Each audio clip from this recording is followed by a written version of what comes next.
আসসালামু আলাইকুম viewers, welcome to another video. পাখিরহাট YouTube চ্যানেলে আপনাকে স্বাগতম। তো চলে আসলাম নতুন আরেকটি ভিডিও নিয়ে।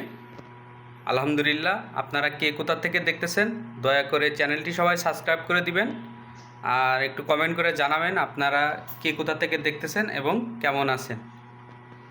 তো আমি নতুন কিছু কথা আপনাদের বলতে চাই, যে হলো কবুতর নিয়ে কিছু কথা আপনাদের বলতে চাই। কবুতর এবং কবুতরের মানে কিছু জিনিস আছে, খাবার আছে, আপনারা কীভাবে কেমন খাবার দিবেন, কেন এসব খাবার দিবেন, কোন খাবার দিবেন না কবুতরকে, এইগুলো আমি আপনাদের একটু বলতে চাই আর কি। যারা অনেক দিন ধরে কবুতর পালেন তারা তো জানেনই।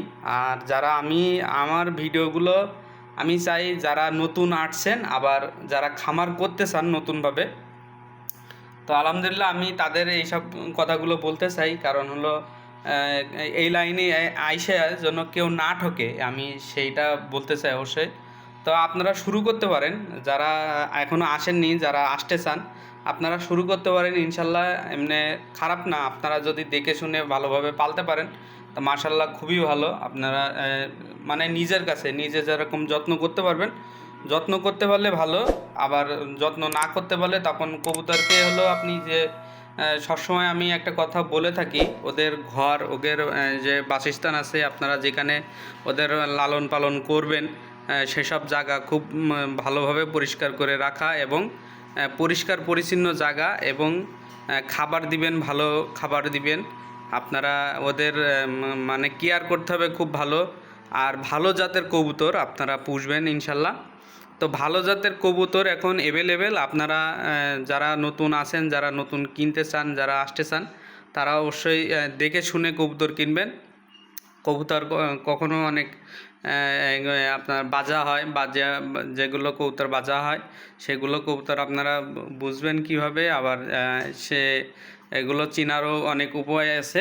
তো কিছু কিছু সময় আপনার এগুলো চিনা যায় না, তো আপনারা মাঝে মাঝে আমিও এগুলো চিনি না খুব ভালো।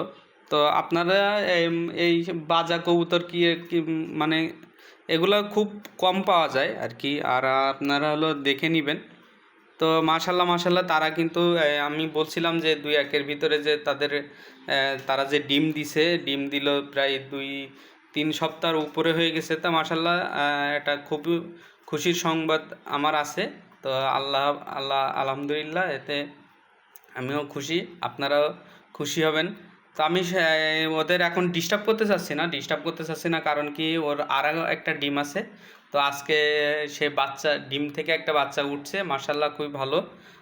শর্ট ভিডিওতে আমি একটা দিয়েছি, অবশ্যই আমার এই চ্যানেলে আপনারা শর্ট ভিডিওটা পেয়ে যাবেন। তো আপনারা যখন তো দেখেন সে খাবার খাচ্ছে, আমি এইখানে কিন্তু যখন আপনার কবুতর বাচ্চা দিবে, যেদিনকে থেকে বাচ্চা দেবেন সেদিনকে থেকে ওদের নরম খাবার, কারণ সেই খাবার কিন্তু ওরা 3 দিন আপনাদের এক জাতীয় খাবার বাচ্চাদের খাওয়ায়, সেটা হলো আপনার এই দুধের মতো আর কি, পাতলা, একবারে পাতলা। সেই খাবার কিন্তু ওরা নিজেদের থেকে পাকস্থলীর থেকে তৈরি করে সেই খাবার ওরা খাওয়ায় বাচ্চাদের। তো মাশাল্লাহ যখন আপনারা খাবার দিবেন, যখন বাচ্চা আসবে সেদিন থেকে আপনারা নরম খাবার দিবেন, যাতে হলো আপনার সেজন্য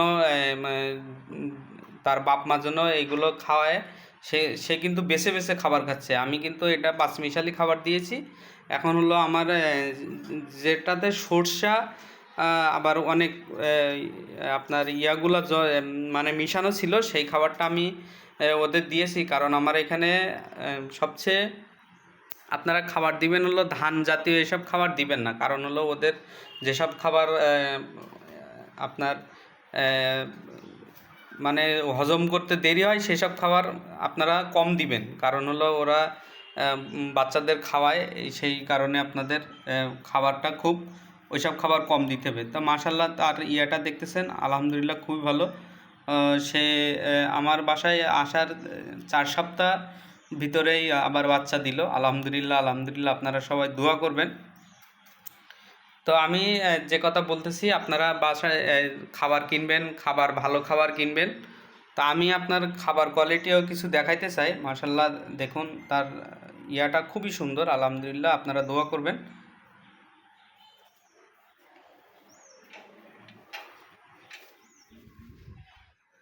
তো আমি কি জাতীয় খাবার ব্যবহার করি এগুলো আপনারা জানেন অবশ্যই। আলহামদুলিল্লাহ, দেখেন এখানে কিন্তু আমার এখানে 2 রকম খাবার আছে। এটা একরকম, এটা একরকম। তো আমি 2 রকম 2 ভাবে খাওয়াই। এই খাবারগুলো কিন্তু আমি বাজার থেকে কিনছি। বাজার থেকে সব খাবার আলাদা কিনি।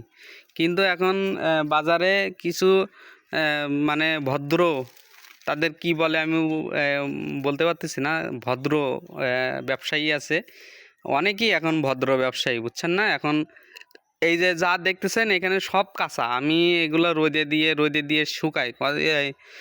আমি এগুলা নিয়ে আসার আগে, মানে যখন মিক্স করার আগেই এগুলো আমরা শুকাই। আমি সবগুলো একবারে টনটনা শুকায়ে তারপর দিই। এই ভিজা খাবার আপনারা কখনোই কবুতরকে খাওয়াবেন না, তাহলে কিন্তু আপনার কবুতর অসুস্থ হবে এবং পাকস্থলীতে তাকে সমস্যা হবে। পাকস্থলীর সমস্যা হলে আপনার কবুতরের সমস্যা হবে, বুঝছেন? তো আলহামদুলিল্লাহ, ভিডিও বড় হয়ে যাচ্ছে। তা আজকের ভিডিও এই পর্যন্তই। আবার পরবর্তী ভিডিও দেখার জন্য অনুরোধ রইল। আল্লাহ হাফেজ সবাইকে।